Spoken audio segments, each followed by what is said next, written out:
শ্যাম সুন্দর ব্লগে চায়না ট্যুরে আমরা আজ চলেছি চীনের রাজধানী বেজিং শহরের তিয়ানানমেন স্কোয়ারে।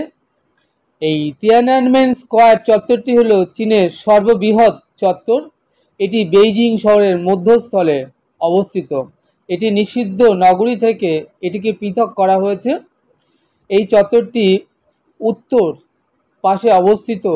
এটি বিশ্বের তৃতীয় বৃহত্তম চত্বর। এই তিয়ানানমেন চত্বরটি চীনের ইতিহাসের বহু গুরুত্বপূর্ণ ঘটনার পীঠস্থান। এই স্কোয়ারটি হচ্ছে বেইজিংয়ের সবচেয়ে বিখ্যাত স্থাপনা। এটি মাও সেতুং এর সমাধিস্থলের কাছাকাছি অবস্থিত, যিনি আধুনিক চীনের প্রতিষ্ঠাতা। পশ্চিমা বিশ্বের বেশিরভাগ মানুষ এই তিয়ানানমেন স্কোয়ারে তারা আসেন। এই তিয়ানানমেন স্কোয়ার হলো চীনা আন্দোলনের যেখান থেকে সূচনা হয়। আর এই যে বিক্ষোভ, এই গণবিক্ষোভে 1989 সালে তিয়ানানমেন স্কোয়ারে হাজারে হাজারে মানুষ মৃত্যুবরণ করেন এবং আহত হন হাজারে হাজারে। আমরা এখন চলেছি সেই তিয়ানানমেন স্কোয়ারে।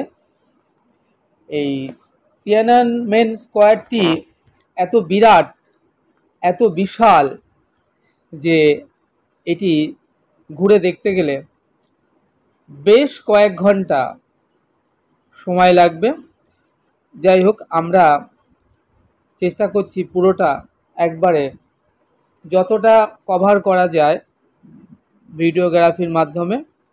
আমাকে দেখতে পাচ্ছেন, আমরা চলে এসেছি আমাদের পুরো টিমের সাথে চীনের বেজিং শহরের বিখ্যাত তিয়ানানমেন স্কোয়ারে।